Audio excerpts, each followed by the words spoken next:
questão agora é gerar as escalas. Então, as escalas, o que se entendeu, vou contar essa história aqui, a gente vai fazer essa história no segundo semestre, é que campos escalares, né, por razões ligadas à invariância da simetria de Lorentz, razões ligadas a princípios mais fundamentais das teorias de campo, renormalizabilidade, invariância de Lorentz.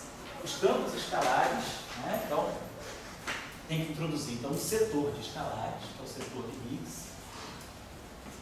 Campos escalares, então, eles podem realizar o setor de Higgs, né, introduzido. O que a gente aprende, né, da física relativística, do grupo de Lorentz, né, que é a física da relatividade, é que os campos, né, a estrutura de spins dos campos, né, mostra que campos escalares podem ser convenientemente aglutinados a campos vetoriais e fornecer massa para os campos vetoriais. A simetria relativística ela permite que diferentes representações do grupo de Lorentz possam fazer migração. Então eu tenho uma representação que, por exemplo, não tem parte longitudinal, um vetor sem parte longitudinal. Então, um setor pode ser incorporado, gerar massa e, ao mesmo tempo, manter as interações compatíveis com a renormalizabilidade. Então, o setor Higgs ele é introduzido com base, vamos colocar assim, com base na simetria de Lorentz, na covariância de Lorentz.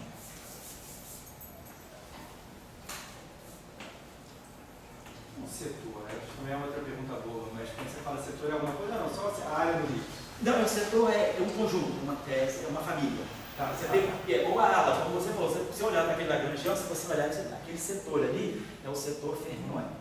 Então, também férmions, elétron, neutrino, fermionite, fermionete, é o setor fermiônico acoplado ao setor de Gauge. O setor de Gauge é o setor só dos bósons vetoriais, e o setor de Higgs é o setor só de campos escalares. Vamos ver que agora vamos gerar um Lagrangiano que só tem escalar. Tá? Então, o setor de Higgs é introduzido com base na covariância relativística.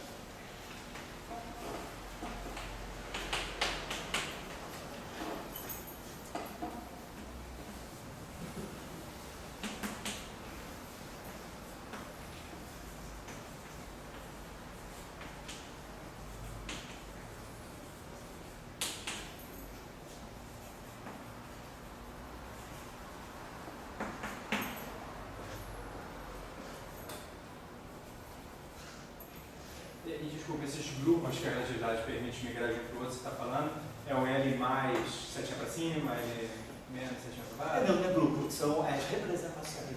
As representações, esses L+, esses são os geradores. Não é grupo. São geradores. Aprendi isso. Como você entende? Não, grupos. É o subgrupo de Lorentz. Os subgrupos, S2. O Tião está dando isso, que bom, então tá. Tecnicamente só tem um deles que é Não, subgrupo, os outros É o L mais que você tinha É apresentado. o único que é subgrupo, os outros não são. Não, os subgrupos aqui estão só no SO no 3, que é o L mais para cima. Isso. É o L mais para cima. Os outros para baixo, e alimentos para cima e para baixo, são os que estão fora do grupo. São os que estão nos grupos discretos. Verdade, inversão natural.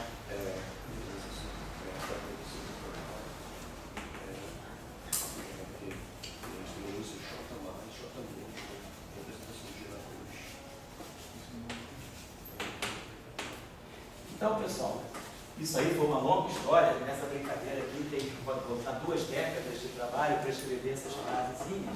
Um trabalho construído, discutido, vai e volta, debates, né, conflitos.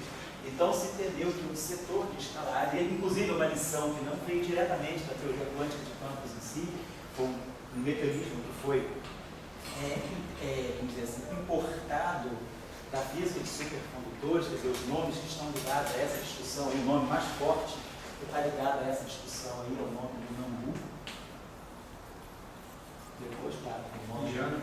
Nambu é japonês, professor Ishiro Nambu, ele ganhou o prêmio Nobel em 2010, junto com o Kobayashi Maskawa, sobre essa discussão, trazer esse mecanismo de geração de massa para a teoria de campo. Nambu, Salam, Goldstone.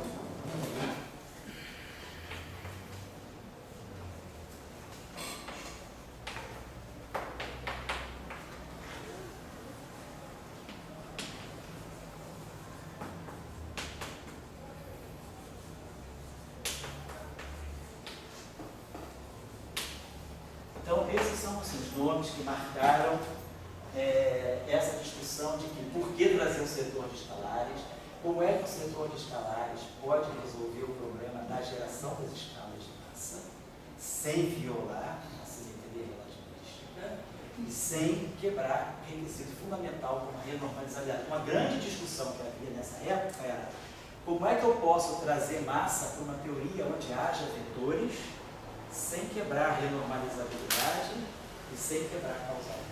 Corri o risco de eu trazer táquions, quebrando a causalidade, e corri o risco de eu gerar uma teoria que não era renormalizável, portanto não poderia ser interpretada como uma teoria verdadeiramente fundamental.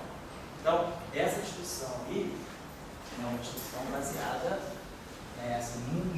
buscou-se um mecanismo que pudesse resolver esse problema.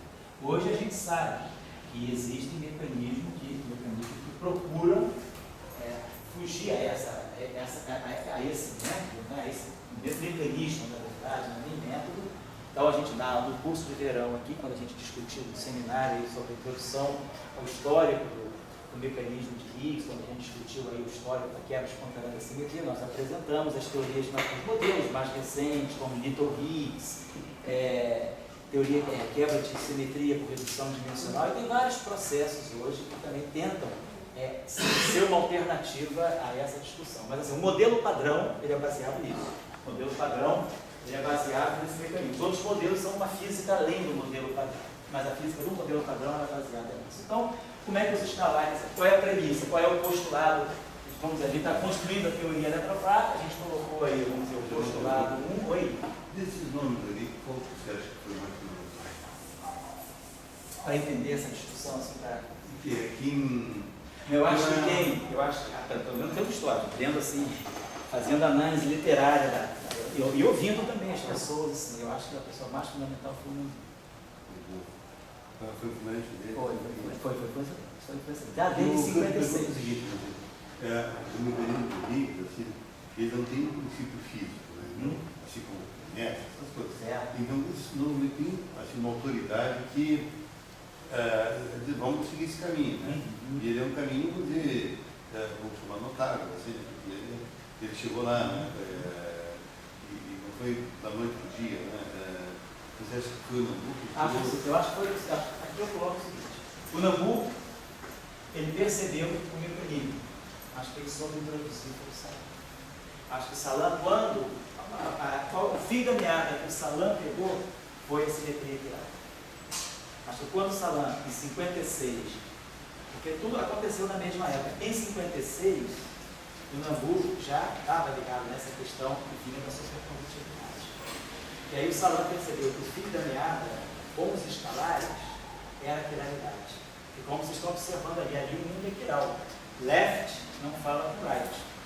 Left e right são desacoplados. O que o Salam percebeu é que os escalares, e aí a teoria de grupo, aí o grupo de Lorentz, os escalares, eles podem acoplar o setor left e o setor right, gerando massa dos escalares, dos vértices. Então, o papel do escalar, sobretudo na geração de massa do setor fermiônico, é muito graças ao Salam, porque o Salam, com a quebra da paridade, em 56, quando o Yang e o Li anunciaram na conferência de Seattle a quebra da paridade, estava na interação fraca, o Salam fez a ligação da quebra da paridade com a questão da escala.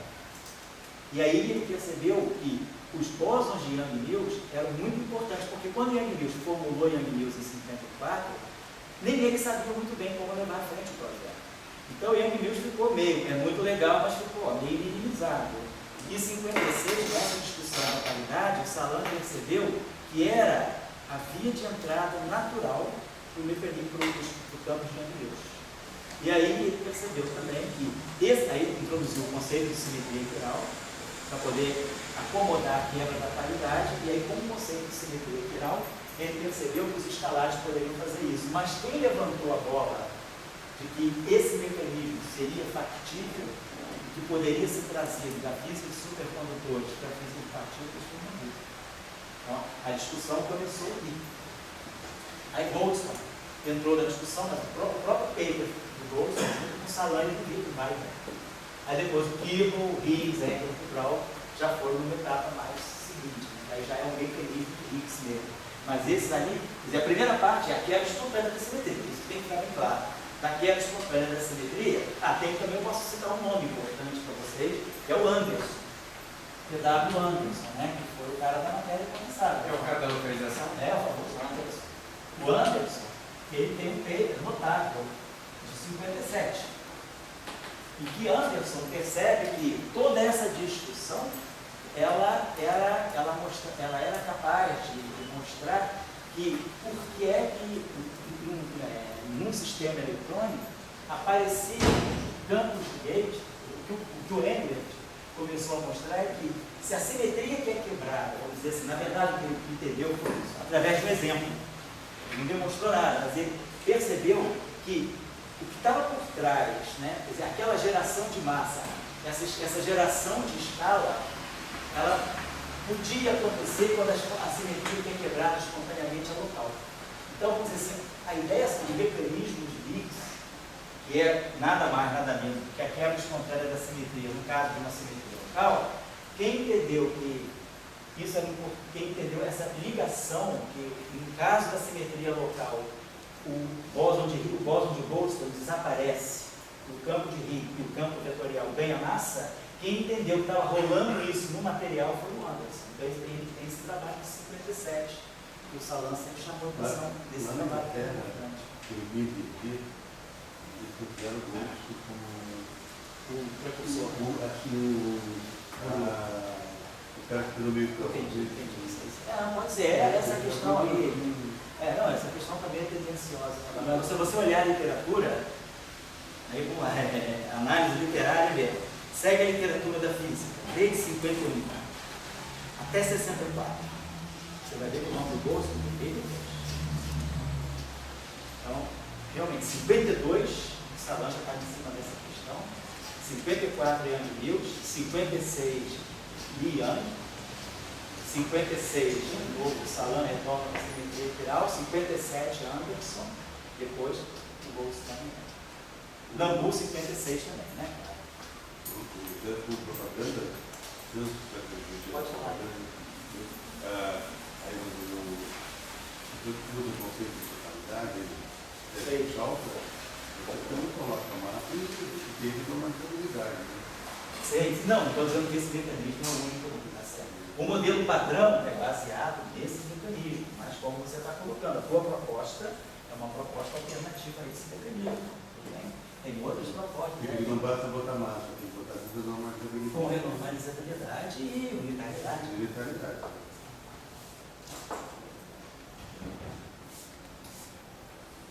Então agora vamos pegar o lagrangiano do setor de Higgs, tá? Então, o setor de Higgs é a patinha do modelo que vai trabalhar com a física do Higgs. Então, o Higgs, qual é a premissa? Então, quer dizer, nós estamos construindo uma teoria, que é a eletrofrágil, baseada em princípios fundamentais. Regra número 1, postulado número 1, que é o postulado, vamos dizer, a covariância, né? Todos os observadores inerciais são equivalentes.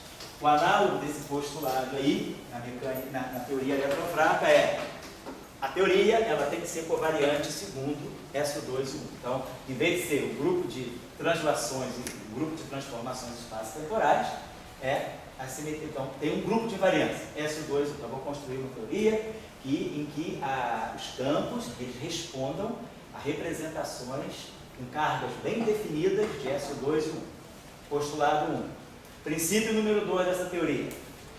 Os férmions são quirais.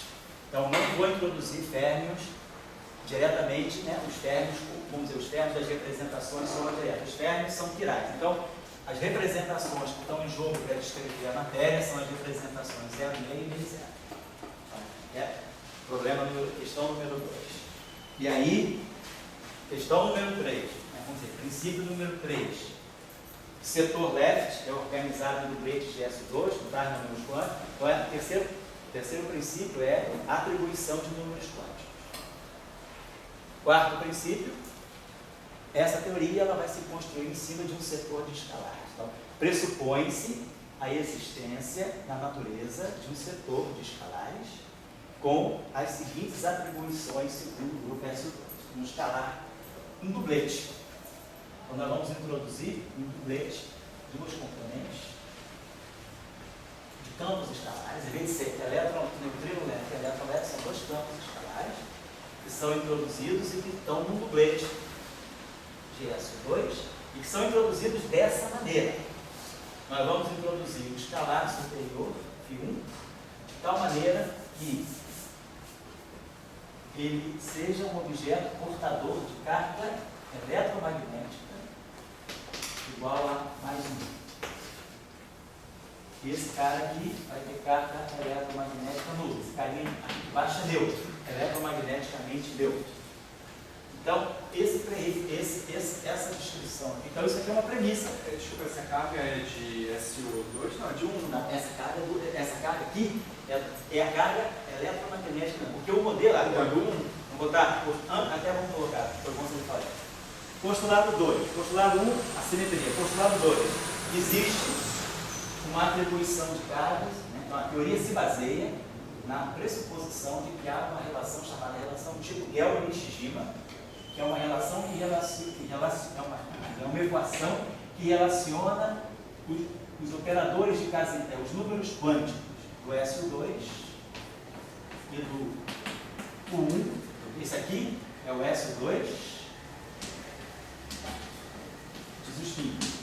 Esse aqui é o U1 de hipercarga. Então, essa teoria, essa relação postula que aqueles dois números quânticos se relacionem com o operador de carga elétrica dessa forma. Quer dizer, nós não podemos negar o operador de carga elétrica, do ponto de vista da mecânica quântica, o operador de carga elétrica ele define uma regra de superseleção da natureza. Então, esse operador é uma regra fundamental, o princípio fundamental da mecânica quântica, apesar de não ser precisar se escrever, é que todo e qualquer estado físico ele tem que ter carga elétrica bem definida. Você não tem princípio da incerteza para a carga elétrica. Então, nós não medimos a carga com incerteza. Carga não tem princípio de complementaridade. Então, todo estado da natureza tem que ter um número quântico de carga elétrica bem definido. Então, a teoria incorpora esse princípio, colocando já, então, que esses números quânticos, de alguma maneira, eles têm que se relacionar com a carga elétrica. E aí, a atribuição, que é essa relação aqui, que é a relação de Gelman-Nishijima, que é uma relação que veio emprestada do modelo SO3 de quartos que o Gelman introduziu para descrever os átomos, né? Na década de 70, início da década de 60, Gelman-Nishijima.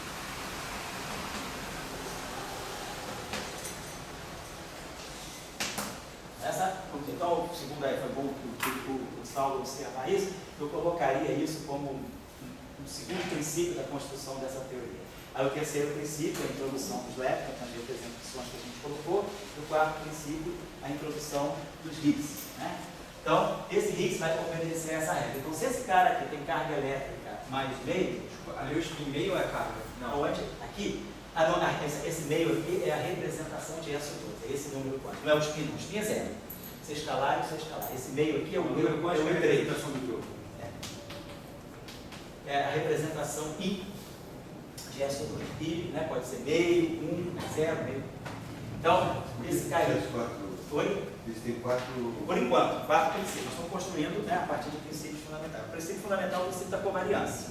Então, a teoria tem que ser construída para ter grupo de covariância SO2 próximo. Mas é claro, além de Lorentz, a gente está partindo do pressuposto que a teoria é relativista. Mas o grupo de invariância interna é SO2 próximo. Segundo princípio, existe uma relação de Gelman-Nishijima que relaciona os números quânticos de SO2 e 1 com a carga elétrica. Princípio número 3, os férmions são quirais. Nós não temos férmions que não sejam quirais. Os férmions ou são left ou são right, e as atribuições deles é que o setor left seja duplete de SO2 e o setor right seja singlete de SO2. Essa é a terceira pressuposição. Quarta pressuposição é a introdução de um setor de Higgs, a introdução de um setor de escalares com esses atributos aqui. Então, essa terceira suposição você já partiu direto lá naquela Lagrangiana. Você está só... Qual terceira suposição? Essa aqui? É, não, de você. Dos escalares. Isso. Aquela terceira suposição, ela eleva isso aqui, exatamente. A terceira suposição é que deve escrever isso. A terceira neutralidade. A terceira, então, os termos gerais e com aquela representação em dubletes e singletes. Então, aquilo aí já me leva a fixar aquilo que a gente... Uma pergunta cultural. O Gelman, quando ele fez o play, se chamava Gelman o Cubo. Gelman o Cubo é com outra coisa. A guelmo cubo é a quebra.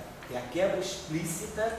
Essa relação não é uma relação de Mas é quebra. a mesma forma, né? Mas aqui, guelmo cubo é uma relação que você usa para gerar o estrito de massa dentro dos múltiplos. A simetria é quebrada explicitamente, e aí os átomos, né, os bares ou os metros dentro do meio múltiplo, eles têm os estritos de massa. Então, guelmo cubo, ela reproduz as diferenças de massa. Guelmo nishijima dá a produção de carga. Mas eu digo, A estrutura é a mesma. É a mesma coisa. Não, ainda não, Nishijima, porque assim, a relação, a ideia não é complicada. A ideia é porque se você está no mundo das interações fortes, quem está dominando é a interação forte, você desligou a interação eletromagnética. Então, o que você pensa é que as diferenças de massa, por que o próton, por que o nêutron é ligeiramente mais massivo do que o próton? Quem é que responde? A interação forte diz, não, próton e nêutron são degenerados. Mas o nêutron é um MeV acima do próton. Então, essa diferença de massa de um MeV, que é praticamente 0,1% de diferença, ela vem da interação eletromagnética. Então, quem é responsável pelos espectros de massa, quem vai quebrar a simetria do fundo, é a interação eletromagnética. A interação eletromagnética, ela quebra a simetria SO3 de sabor do guelmo cubo. Não é SO3 de cor, mas é SO3 do H4.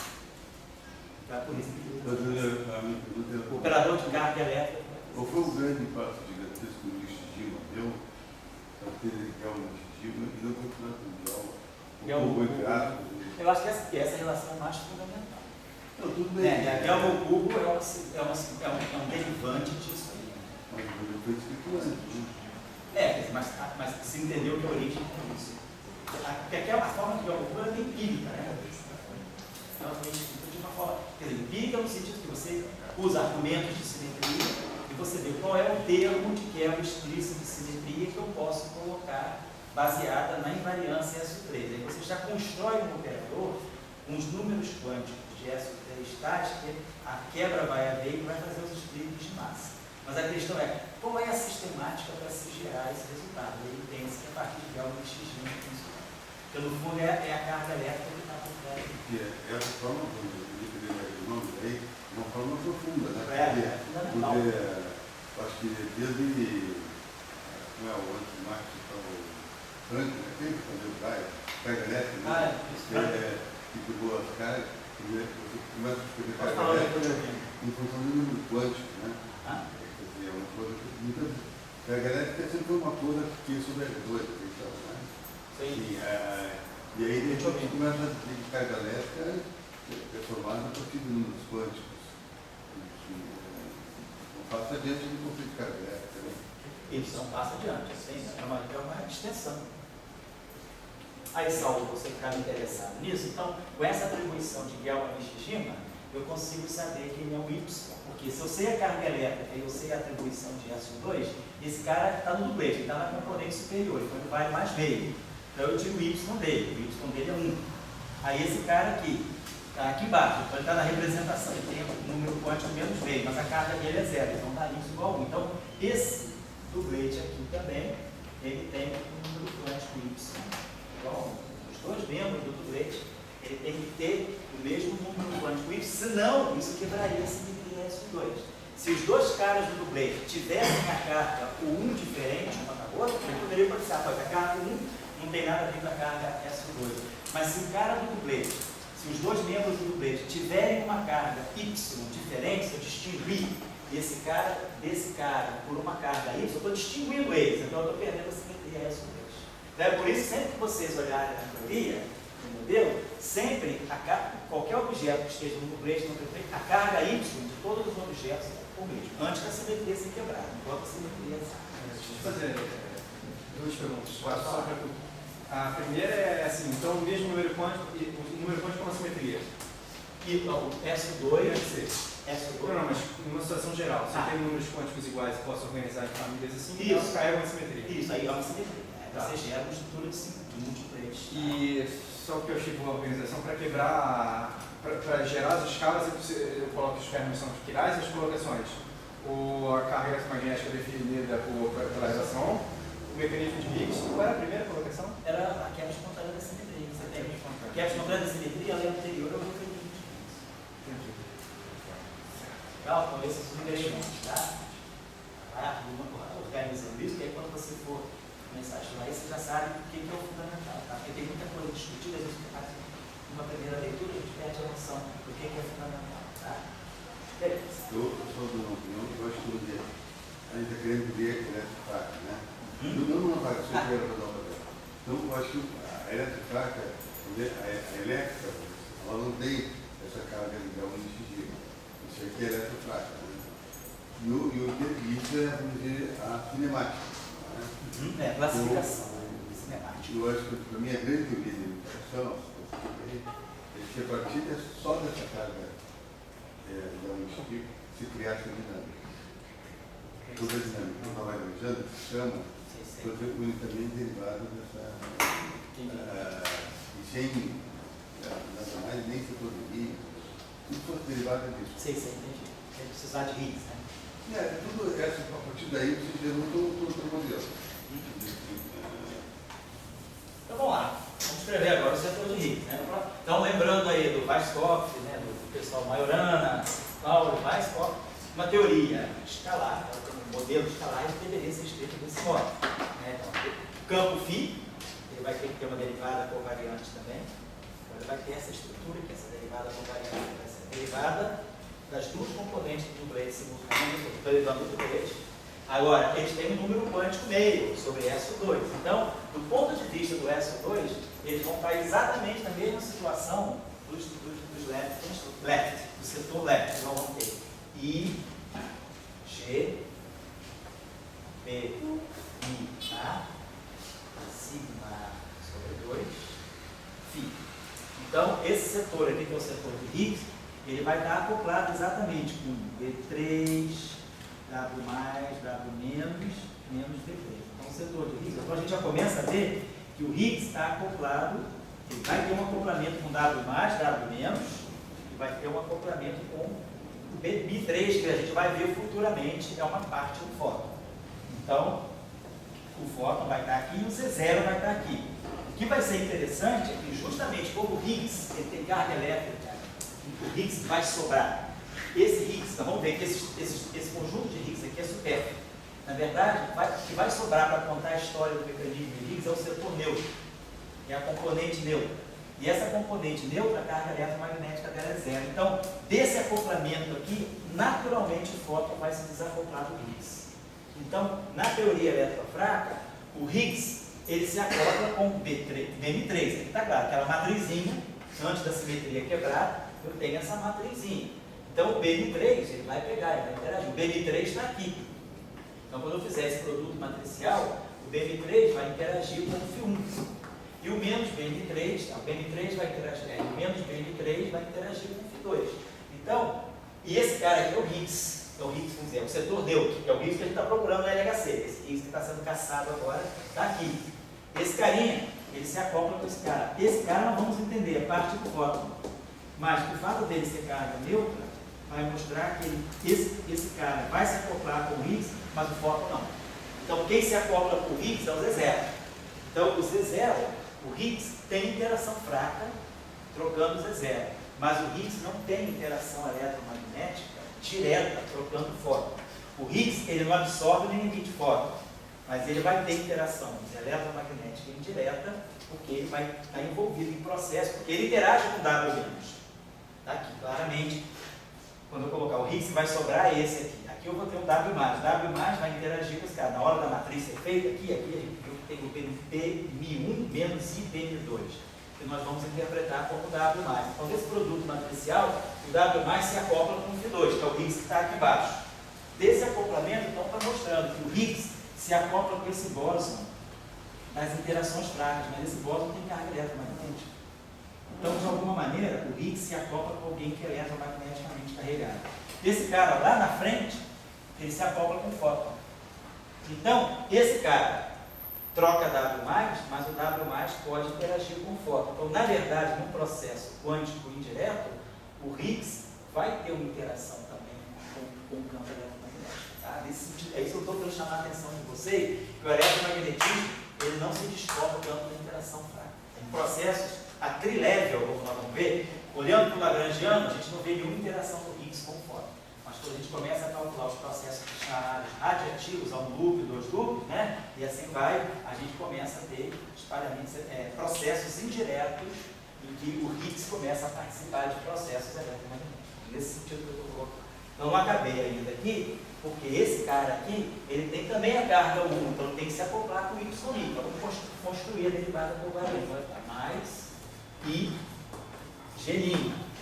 Aí vamos colocar aqui a carga Y do Higgs, colocando assim. Mas a gente já calculou, a carga Y do Higgs vale mais 1. Então, se eu quiser, eu posso substituir esse número aqui por mais 1. E isso aqui vai se acoplar, isso aqui carrega o acoplamento do bóson vetorial da simetria 1 ou cano de Higgs.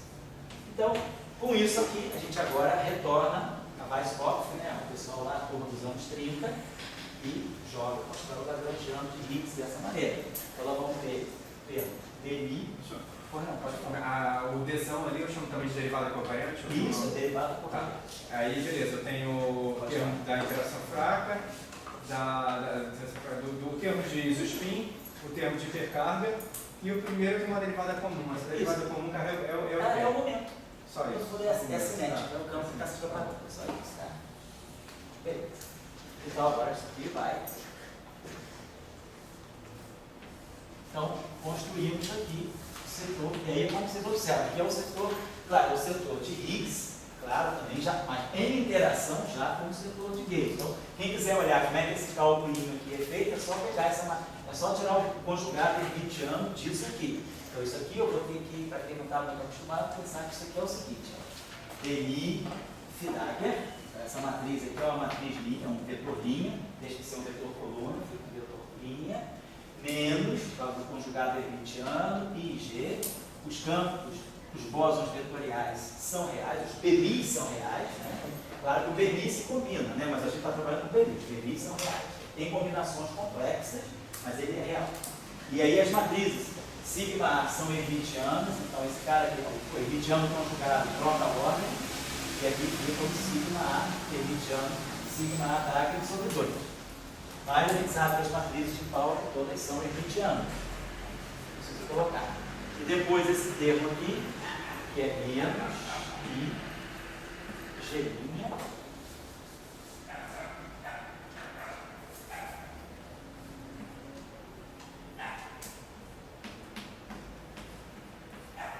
Campo vetorial real.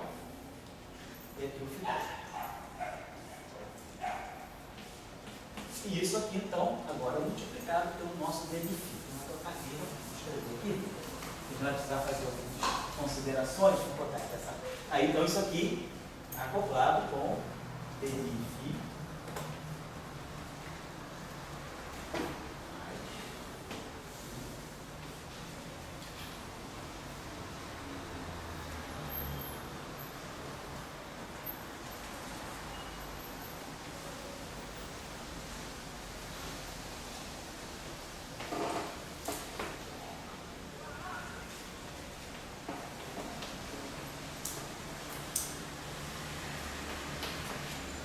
Não colocamos termos de massa, todo mundo já estudou, viu a teoria de Weisskopf lá da década de 30.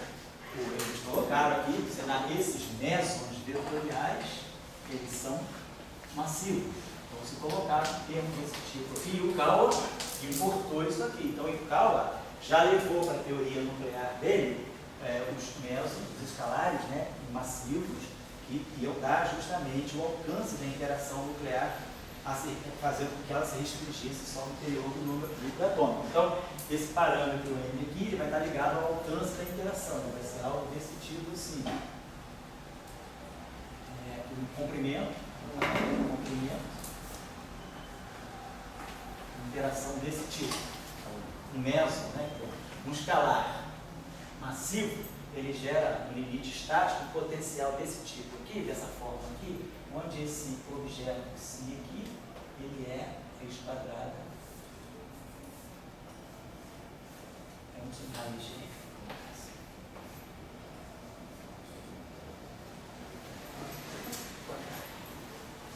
isso aqui tem dimensão de comprimento, esse carinha aqui tem dimensão de comprimento menos 1, comprimento menos 1. na verdade, esse CP2 é psi, que é o alcance da interação. Então, isso, e o Cal já tinha trazido a relação entre massa e o alcance da interação. Então, mas aqui nós não temos. Então, nossa questão é gerar a escala. Então, aqui, daqui a pouquinho, o termínio está faltando para gerar a escala. Mas o que a gente observa aqui, aí salva esse cara aqui, com esse aqui, dá uma Lagrangiana usual de Klein-Bottom, dm-phi, é a propagação livre de um campo escalar de massa nula. Aqui, a gente já começa a criar um acoplamento. O escalar, junto com esse escalar, interagindo com esse bóson vetorial. Então, o Higgs está interagindo com os bósons vetoriais, e aqui a gente tem uma interação até nova, diferente dos férmions. Os férmions não têm uma interação de dois férmions. Pô, aqui eu esqueci, verdade. Vou colocar aqui o Y aqui, tudo aqui em cima.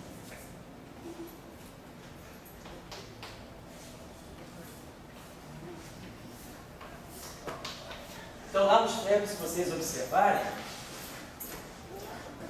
eu tenho dois férmions, mas aqui está sempre linear no campo de gauge. Tem sempre só um campo. Aqui, devido à presença das duas derivadas, cada derivada carrega. Então, eu estou gerando aqui, por exemplo, esse termo aqui que vai fazer y, esse termo e esse termo aqui. Vocês estão vendo que eu vou ter um termo, se essa linha aqui representar o Higgs, essa linha pontilhada, eu tenho esse termo vezes esse, ó. Φ vezes φ, eu tenho dois campos φ e tenho dois campos gauge. Então, eu teria um vértice, algo desse tipo. Dois campos φ, um φ e um φ, um BI e o outro BI. Como aqui também eu vou ter um φ e um φ, um φ e um φ, e aqui um YI com o outro YI. Como eu vou ter termo também cruzado, do YI com o BI. Então o Higgs, a partícula de Higgs, ela começa a ter um conjunto de interações mais amplo com os bósons vetoriais. Ele é mais solto com os bósons vetoriais do que os férmions. Os férmions são muito presos, porque os férmions não têm esse segundo termo aqui, não tem esse primeiro termo. Ele só tem uma derivada. E quem segura, né, o índice dali é o gama mi. Então, a física aqui é a física do spin. O spin está fazendo esse papel. Como esse campo não tem spin, o spin dele é zero, então ele precisa de mais uma derivada. Física dele é oitava. Só para novamente, o Rick não deve. Aqui, vai ter aquele termo de massa ali no Não, eu só coloquei aqui não. Isso é uma herança de um campo. Aqui não. Pois é, Gonçalo, a gente vai gerar tudo sem massa. A massa a gente vai ter que produzir um mecanismo que todo mundo vai ganhar massa às custas do Higgs. Tá? Então, a segunda parte aqui é colocar em conformidade com a renormalizabilidade. Então, pode-se colocar como a princípio quinto, né, da construção da teoria, que esse setor de escalares, ele tem uma alta interação, eles têm um potencial de alta interação, claro, invariante sobre S2 e invariante sobre 1, e compatível com a renormalizabilidade. Então, a discussão, né, de que se essa teoria quântica vai ser uma teoria quântica boa, ela já está atrelada à discussão de você produzir um Lagrangiano, que a gente já tem técnicas. Quando isso aqui foi escrito, a teoria da renormalização já era bem conhecida. A teoria da renormalização foi elaborada no início da década de 50, 49, 50, já se sabia renormalizar. Salan, que estava por trás disso, tinha feito doutorado em teoria da renormalização, e a teoria a tese de doutorado de Salan foi exatamente aqui. Foi estudar a renormalizabilidade da eletrodinâmica escalar. Esse foi o trabalho de doutorado que foi dado para ele, ninguém ainda tinha renormalizado. Então tinha se renormalizado a QED, né, Tomonaga, Schwinger e Feynman, 49, 50, e aí o Matthews, o professor Salan, o trabalho de estudar completamente a renormalização do setor escalar, que é mais complicado um pouquinho, porque envolve um overlap de divergências não trivial e envolve a necessidade de se introduzir auto-interação. A teoria, a interação eletromagnética de escalares carregados, em si, ela não é renormalizada. Aqui, a interação eletromagnética, está tudo aqui dentro. Aqui não tem nenhum campo de gauge. Isso aqui é completamente sem bóson de gauge. Essa era a minha pergunta mais. Como é que eles desistiram do sério de teoria do magneticismo, que conservar, porque Variance de Gauge era a história que estava normalizando esse trabalho do Santos. Isso. Então, essa forma desse potencial foi rolada de maneira a você ter um total do L de Higgs ser normalizado. Isso. E só uma pergunta. Esse de curiosidade. potencial é para renormalizar, é para você. Porque ele é construído para você ter renormalização. E a resposta é única aí ou você pode... É única. Quer dizer, tem um único potencial que torna?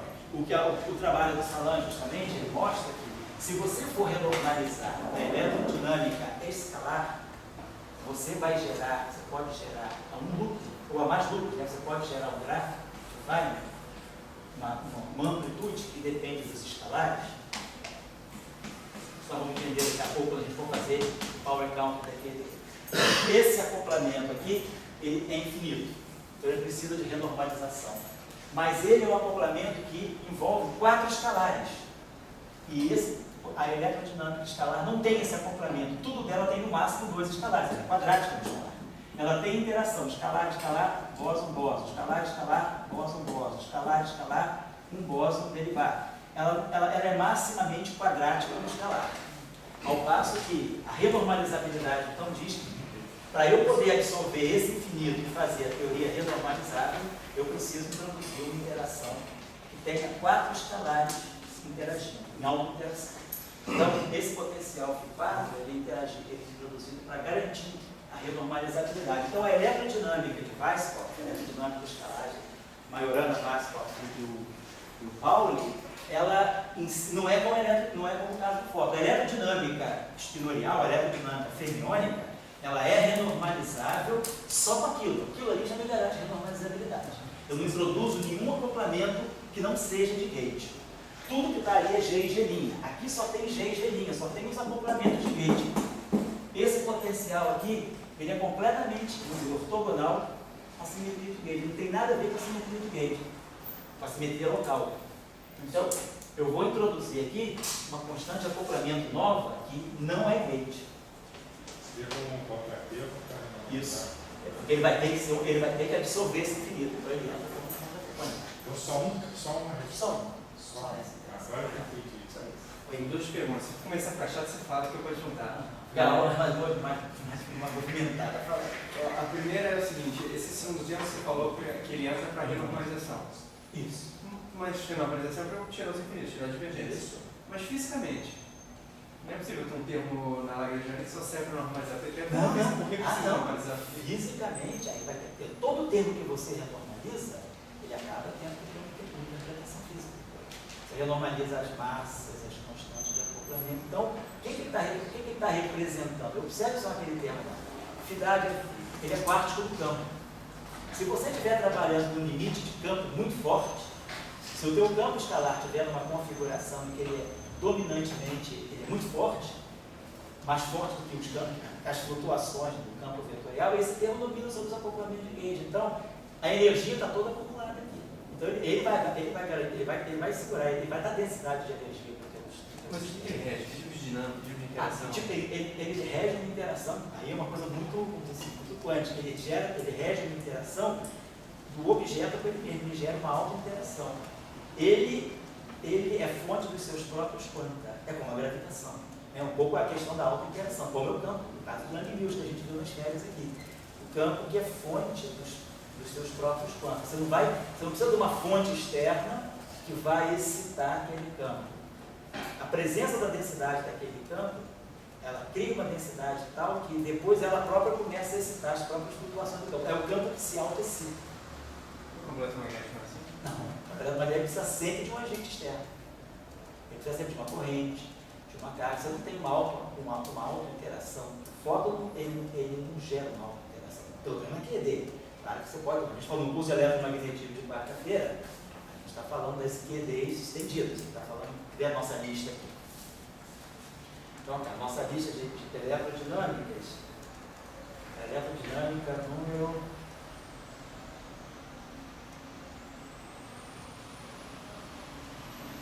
A eletrodinâmica 13, a eletrodinâmica 14 e a eletrodinâmica 15, todas essas fóton excita fóton. Então você cria um condensado de fóton e aí a partir daí você gera outros fótons. Coisa que não acontece na Sabe eletrônica. de propaganda? Eu acho que eu não decidi. A televisão não faça propaganda no vácuo. Como? Ah, mas se propaganda no vácuo. Se propaga no vácuo, mas porque o campo elétrico alimenta o campo magnético, mas isso não é auto-interação no sentido do campo. Isso aí simplesmente é oscilação de campo. Certo? É tudo linear, equação rotacional de E igual a menos dT. Então, não é que aquele campo, aquela lei ali, ela não está vindo, não tem uma carga externa. Porque você gerou o campo e ele se auto-rege. Mas ele não foi, aquele que foi. Esse campo não, ele vai sendo como se fosse, daí vai brotando mais e mais. Entendeu? E esse φ é o potencial escalar. É o campo escalar, que daí vai sair o Higgs. O Higgs, ó, só para quem não sabe ainda, Já mostrar você falou bóson e potencial escalar. Para mim tá tudo aí. Ah, tá. O que eu às vezes eu faço confusão. Bóson de gauge e os escalares. Os escalares que vamos colocar assim. É porque os escalares são também bósons. Então muita gente fala os bósons escalares e os bósons diferenciais. Só para vocês não ficarem confusos, porque eu sei que no início da questão não é óbvio. O Higgs ele tem duas componentes. Ele tem uma componente complexa aqui, vamos chamar assim um campo Q, mais um IC. Ele vai ter aqui um campo H, mais um I, vamos chamar IC Rho. Então, na verdade, o campo de Higgs ele tem 4 componentes reais. O campo de Higgs que a gente vai ver, que a gente acaba vendo, que não conta a história, o campo de Higgs que eu estou buscando no LHC é esse aqui. Esse campo aqui, ele é fictício. Ele é um campo que pode ser eliminado. Ele não tem física nenhuma. Esse campo não tem física nenhuma. Esse campo não tem física nenhuma. Então, das 4 componentes reais do campo de Higgs, só essa aqui sobrevive. Esse é o Higgs neutro. Esse é o cara que o LHC está buscando. A questão é, aí é uma questão mais um pouquinho delicada de escolha de gauge. Se vocês olharem certas formulações, aqui, por exemplo, as regras de Feynman do Shen Li para interação eletrofraca, ele mantém todos esses campos de Higgs. Mas fica claro que todos esses campos, eles são fictícios. Eles entram, eles só existem como flutuação quântica, mas eles não existem como estados físicos. Eu não posso detectar esses campos aqui no acelerador. Esse campo aqui, ele existe como flutuação, mas ele existe também como estado físico estável. Eu consigo detectar essa partícula. Esses objetos aqui só poderiam representar partículas virtuais. Então, essa discussão que tem na teoria eletrofraca, ela está ligada a uma escolha de gauge chamada gauge unitário. No gauge unitário, eu consigo mostrar que a teoria ela pode ser reformulada de tal maneira que esses campos aqui possam ser eliminados. Ou a teoria tem que ser mantida no chamado gauge renormalizado. Esses campos ficam, mas eles não vão aparecer como partículas. São campos que não correspondem a partículas físicas. Então, isso eu estou querendo chamar a atenção de vocês, porque como eu estou fazendo a coisa meio vapt-vupt, o cara pode ficar com a cabeça pensando que tudo isso aqui é Higgs. Então, na verdade, eu não estou buscando 4 Higgs, eu estou buscando 1 Higgs. Então, o modelo padrão, ele é mínimo no sentido de Higgs. Ele prevê a existência de um Higgs neutro, que é esse que a gente está esperando medir lá na janela, né, dos 124 a 128 GeV. Esses aqui são simplesmente parceiros que a simetria introduz, mas que a simetria também consegue matar. Então, a simetria coloca eles, mas depois a simetria retira eles. Esse é um mecanismo chamado fixação de gauge. Só para também não fazer confusão, porque vocês já ouviram do seminário. Quem já ouviu o seminário sobre o modelo padrão minimamente supersimétrico, então quando se introduz supersimetria no modelo padrão, minimally supersymmetric standard model, esse modelo aqui, ele prevê a existência de 5 Higgs. Na verdade, o modelo padrão supersimétrico, ele pede a introdução de 2 dupletes de Higgs. Então, ele vai pedir Q mais XI, H mais I. E aí vai ter que existir contemporaneamente com ele um outro duplete de Higgs. Isso aí é uma questão que a supersimetria impõe. Vamos chamar aqui de, sei lá, ninguém vai contar mais. Sigma, vou botar as letrinhas maiúsculas aqui. Sigma mais I. Si. Vamos chamar isso aqui de H mais I, então Rho maiúsculo. Então tem 8 escalares, na verdade. Mas, de novo, eu tenho simetria suficiente no grupo SO2 para me matar desses 8 escalares, me matar esses 3 continuam correndo, tá bom? Mesmo na teoria supersimétrica. Então, o que vai acontecer? Na verdade, vão sobrar H, vai sobrar um Higgs neutro, outro Higgs neutro, e vão sobrar 3 Higgs carregados. Então, o modelo padrão minimamente supersimétrico, ele prevê a existência de 5 Higgs, 2 neutros e 3 carregados. Não é o caso nosso aqui. No nosso caso aqui não tem supersimetria, então eu tenho só um dublete de Higgs. E aí, com esse único dublete de Higgs, o que me sobra vai ser esse cara. Então, quando eu escrever o Lagrangiano de hoje, eu já vou escrever sem isso aqui. Vou escrever só com Higgs que a gente está procurando. Ou seja, vamos escrever a teoria elétrofraca no chamado gauge unitário.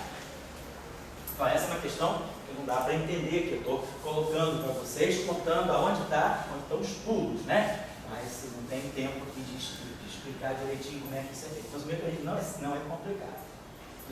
Já tem condição até de lendo sozinho entender, mas só teoria.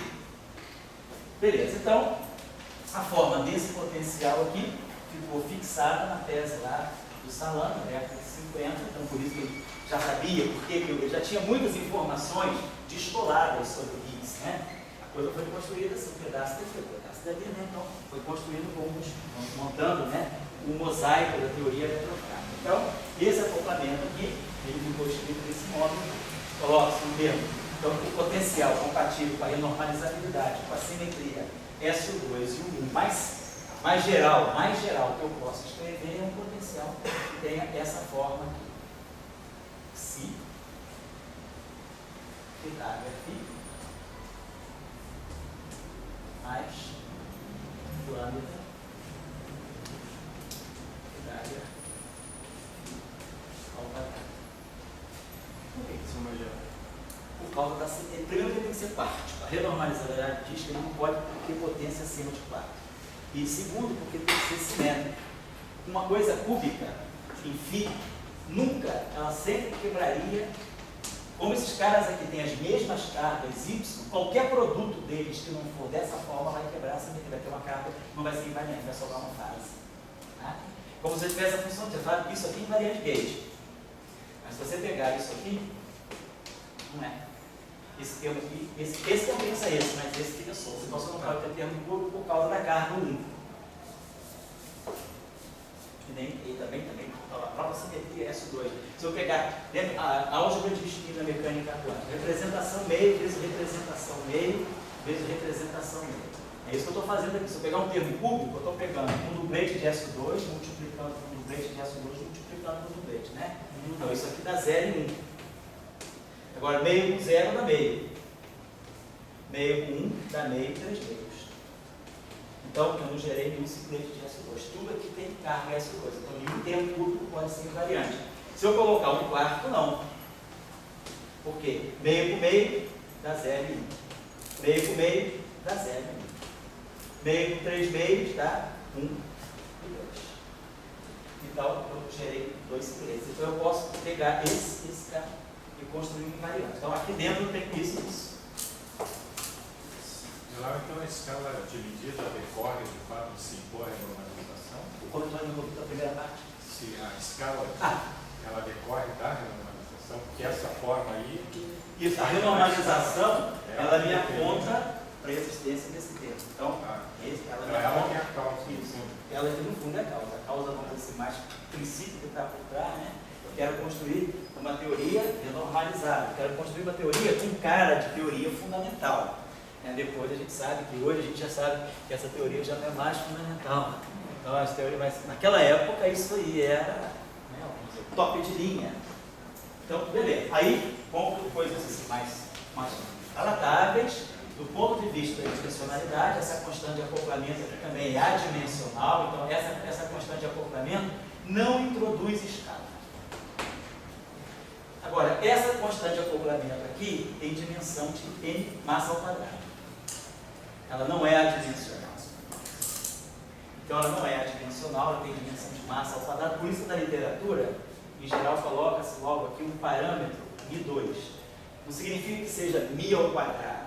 Significa que seja μ2 para dizer que tem dimensão de massa ao quadrado. É um parâmetro que pode, sei lá, eu posso dizer, eu tenho um parâmetro que tem dimensão de menos 3 kg ao quadrado, ou de menos 3 elétrons-volts ao quadrado. É um parâmetro com dimensão de massa. Mas não significa que tem que ser positivo, ele não é uma massa, é um parâmetro que tem dimensão de massa.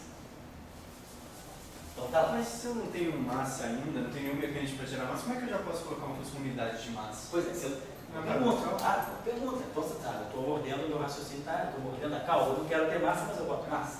Mas observa que qual é a forma do potencial. Quem está me ditando a forma desse potencial? A simetria e a renormalizabilidade.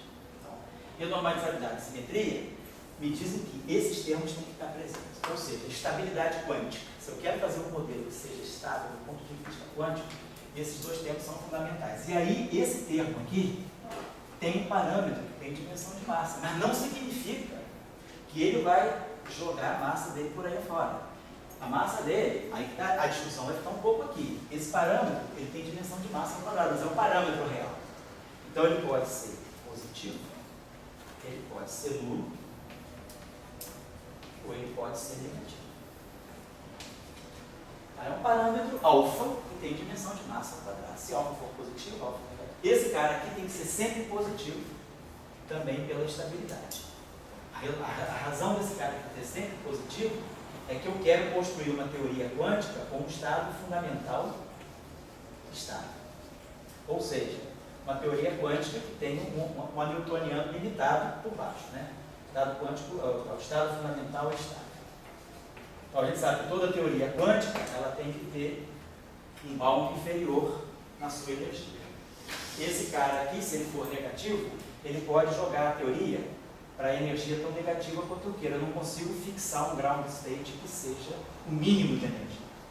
Então essa requisição aqui é uma requisição de estabilidade do ponto de vista quântico também. Agora, esse parâmetro aqui pode ser positivo, pode ser negativo, pode ser zero.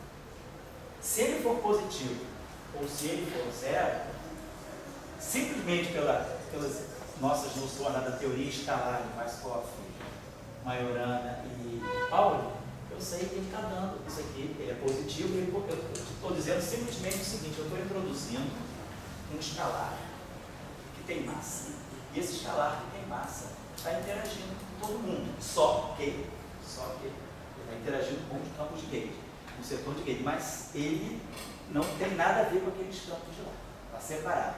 A massa dele fica restrita a ele.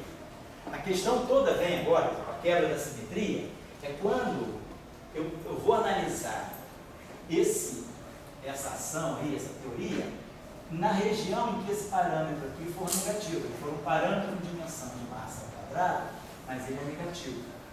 Então, o que eu estou dizendo aqui no fundo é isso.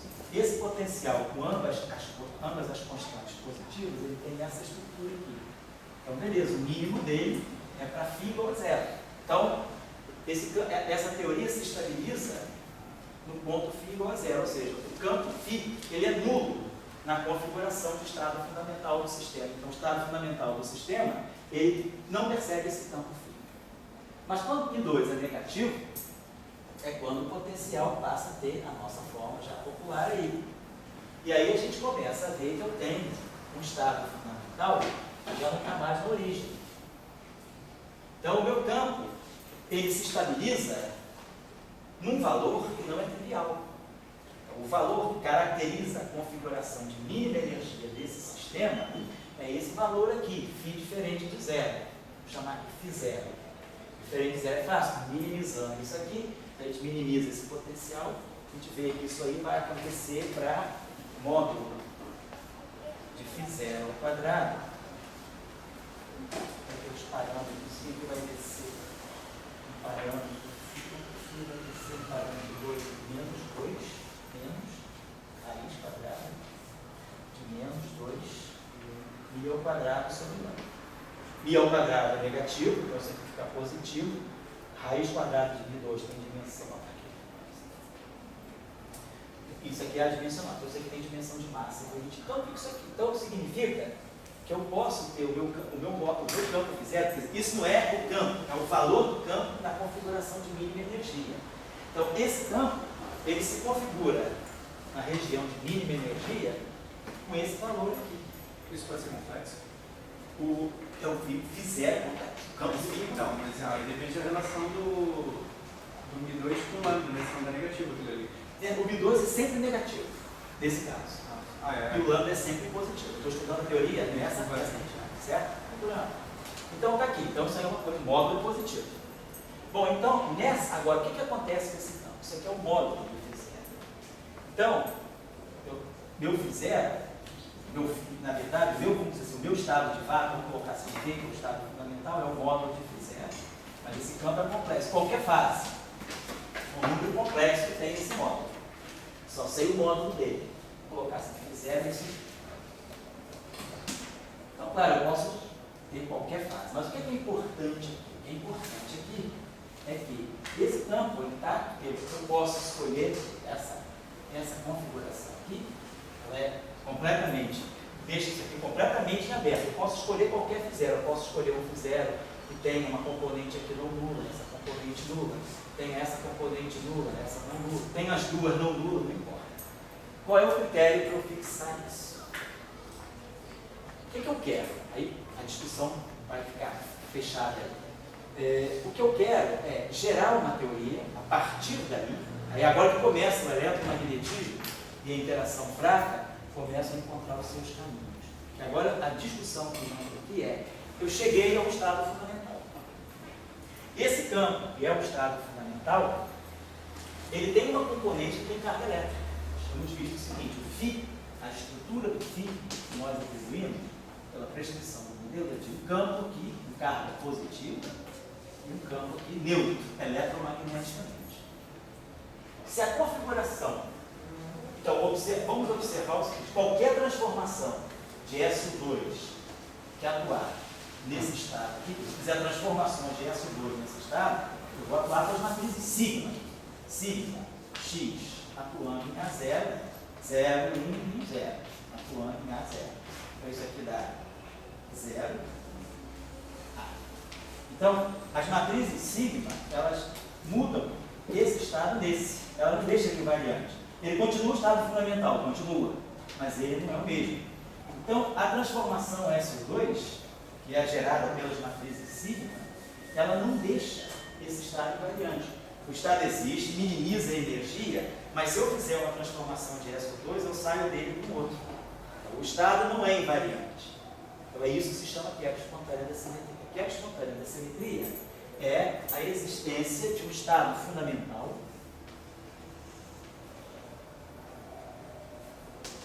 que não retém a invariância.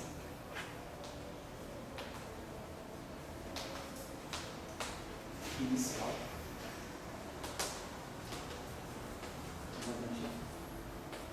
O que é estado fundamental? O que? Ah, não, que não mantém. É a carga elétrica. Tá legal. Então, esse conceito é muito delicado, né? Eu quero só jogar um cálculo aí para você, fazer um mínimo de esforço para ver se a gente entende. O que nós estamos falando, então, é o seguinte, vamos pensar assim. Eu estou querendo olhar aonde que o sistema estabiliza. O que eu estou buscando nessa teoria? Aonde é que o sistema estabiliza?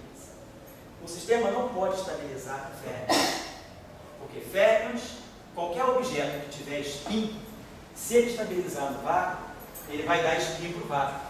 Se eu tiver um campo fermiônico simples, que na configuração de mínima energia ele é diferente de zero, esse campo tem spin meio. Então isso significa que o meu vácuo vai ter spin. Se o meu vácuo tem spin, ele não tem simetria rotacional. O vácuo, o que a gente imagina do vácuo que a gente chama de vácuo perturbativo de uma teoria quântica de campo? É um estado que tem invariância translacional, portanto ele não tem energia, e que tem invariância rotacional, portanto ele não tem spin. Então a gente imagina que o estado fundamental seja um estado sem spin e sem energia. Se ele tiver spin, ele quebra a simetria de Lorentz.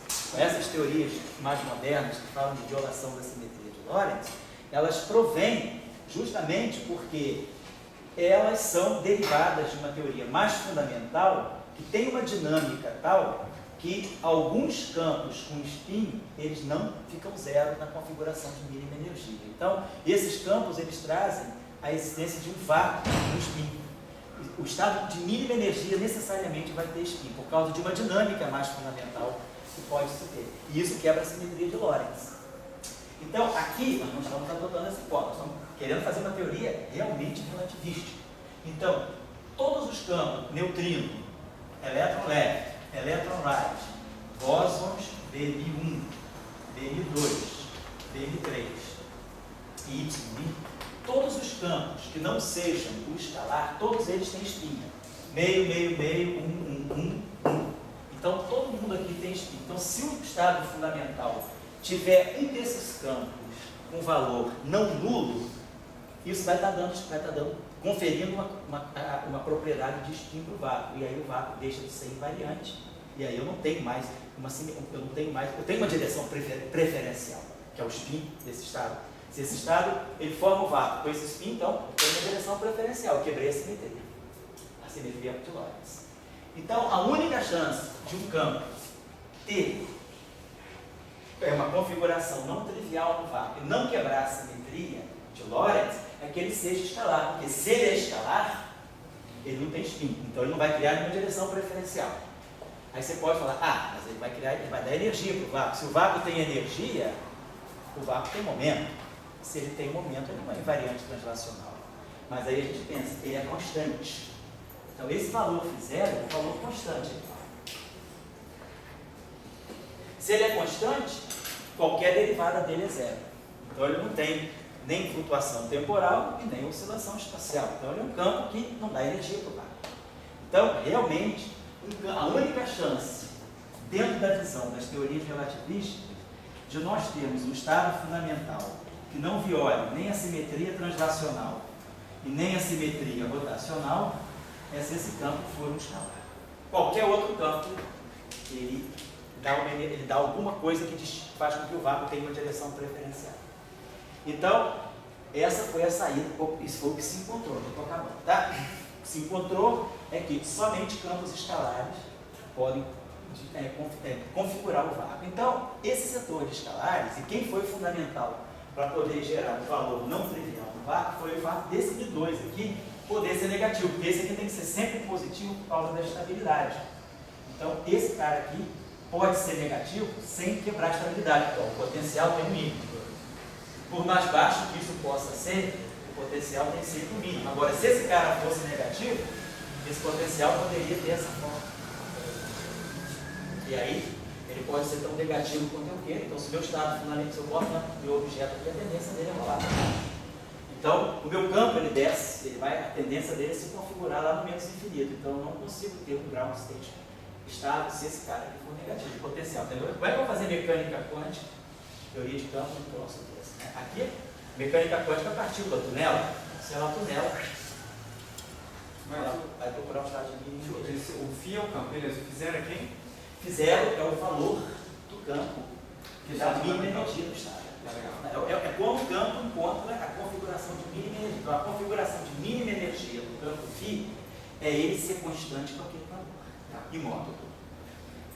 Então, isso é o conceito de quebra espontânea da simetria. Vamos dizer assim, você joga o seu sistema e deixa espontaneamente ele estabilizar.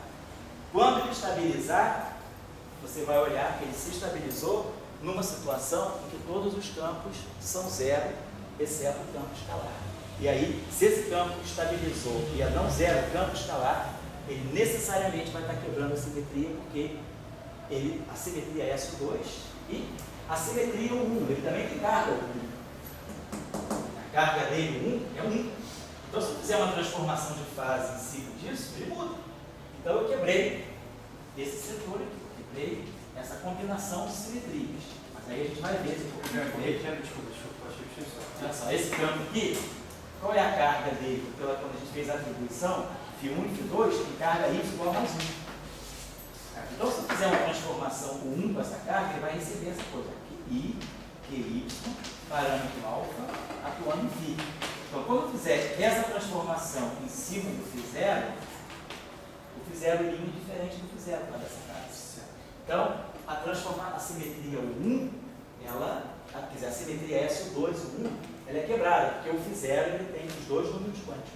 Ele não é neutro, quer dizer, um campo, ele só não quebra a simetria se ele for neutro sobre aquela simetria. Vocês imaginam, se o campo tem carga e ele define a configuração de vácuo do sistema, significa então que a minha configuração de mínima energia, ela tem a carga do campo. Então eu teria um ground state de carga. Todo mundo sabe que a carga elétrica é a carga do vácuo, deve ser zero, médica. Como é que se resolve? Se a carga dos dois é mais um? Mas não é a carga eletromagnética. Ah, não é. A carga eletromagnética é zero. Se você for observar. Porque esse campo aqui, aí é que está a discussão. Por que eu vou querer escolher essa configuração e não essa? Porque eu preciso que esse campo aqui não quebre, o vácuo não tem a carga eletromagnética. Se eu tivesse um vácuo com um campo que caracteriza esse vácuo com carga elétrica, significa que o meu vácuo é carregado. E aí, se o vácuo tem carga, ele não tem simetria alguma, ele tem interação eletromagnética. O vácuo não é neutro. Então, a única chance que a gente tem para essa formulação que a gente está colocando aqui é que esse campo do Higgs, né, quer dizer, o Higgs no vácuo, a configuração do vácuo, ela tem essa estrutura aqui, zero, e aqui um valor que a gente chama de V, quer dizer, vácuo. Claro, na verdade, vamos colocar isso aqui. Isso aqui pode ser assim, um V mais um I retido. É um número complexo. Desculpa, em cima se transforma de acordo com E1, embaixo com o S. Então por isso que é zero em cima. Não, aqui é zero em cima e não pode ser, só pode ser zero em cima por causa da carga eletromagnética. Porque quando nós fizemos a atribuição de carga eletromagnética, esse estado aqui ele é sempre de carga positiva. Esse é o meu. Então, se aparecer um valor não nulo aqui, eu tenho carga elétrica positiva. Então, eu estou quebrando a simetria eletromagnética. Meu vácuo ele tem que ser neutro. Por quê? Porque a simetria eletromagnética diz que um objeto só não tem transformação de fase no eletromagnetismo se ele for neutro. A fase dele é zero, a carga é nula. Então tá legal. Então tem essa opção aqui. E aí, é claro, eu posso pegar isso e isso nada me impede de fazer isso aqui. Eu posso decretar. Então, sem perda de generalidade, nós podemos formar retil igual a zero. Então, essa é a configuração naturalmente adotada no campo de Higgs. Isso aqui minimiza a energia. Esse V aqui é o raiz quadrada de menos 2μ ao quadrado todo lado. Então, com isso aí, a gente vai parar por aqui, porque já ficou muito em cima da hora. Então, esse V aí, ele está representando o estado que o sistema se configura para equilibrar. Então, quando o sistema encontra a configuração de mínima energia, o campo de Higgs não é nulo, tem aquele valor, todos os outros campos são zero e o sistema estabiliza. Agora, o sistema pode começar a oscilar. E gerar os outros campos. E aí vai começar a gerar, exatamente, a física vai começar a ser, as flutuações quânticas é que vão gerar agora as partículas e o espectro, né? E a física vai começar a rolar a partir do ar. Você estabiliza e aí dá um empurrãozinho e deixa o barco rolar. Né? E os estados do Higgs que não são do vácuo? Vão aparecer. Você vai ver, é por isso que o Higgs vai pegar no acelerador. Mas isso vem do V? Não, isso é bem do V. Vai vir do V os estados do Higgs. Também. Entendi. Então o Higgs que vai buscar no acelerador é justamente a flutuação que vem de dentro do Higgs. É a flutuação em torno de V. Quer dizer, então, dentro da filosofia do modelo padrão, nós estamos fazendo QED aqui. Nós estamos fazendo QED sentadinhos aqui, por exemplo. Então, todos os nossos processos, se eu mostro o meu laboratóriozinho aqui, o LHC está aqui, está todo mundo aqui. E nós estamos estudando, então, tudo aquilo que é a flutuação, as pequenas oscilações em torno desse poço de potencial. Então, o Higgs, ele fixa o fundo do poço. E aí a física começa a rolar no momento que eu dou um chute no sistema e deixo ele começar a vibrar. Aí ele vai começar a oscilar e aí esses campos vão começar a interagir. A gente vai ver como é que as partículas aparecem. A gente vai ver, não, vou dar o resultado para vocês. Então, essa que é a ideia. Então, com isso, a gente já acertou a situação do que é o estado fundamental da teoria. Vou dar só a última linha, que aí na aula que vem já dá para começar exatamente com a ação do SO2. A última coisa que está faltando é que nós botamos leptons interagindo com os campos de Higgs. Botamos Higgs interagindo com os corpos de Deus. Agora a pergunta é, e o Higgs? Será que ele pode transmitir essa escala de massa para os férmions? Essa é a pergunta. Então agora nós temos que introduzir, será que então que o Higgs ele só acopla com os campos de Gauge ou ele pode se acoplar com os férmions também? Aí entra o trabalho de Cauchy. Aí a gente vai lá atrás, o pessoal vai lá atrás, em 1935, e vê que o Cauchy já tinha estudado os chamados acoplamentos de Cauchy, em que você tem um férmio, outro férmio e um escalar. Então, as interações, os férmios, eles podem ter interação de tal maneira que dois férmios interagem sempre com um escalar. Se a gente tiver uma interação de dois férmios com dois escalares, essa interação ela viola a renormalizabilidade. Então, isso pode acontecer só no mundo tridimensional. Lá no grafeno, lá no grafeno, essa interação aparece. Porque em 3 dimensões, ela não quebra a renormalizabilidade. Em 4 dimensões, a renormalizabilidade impõe que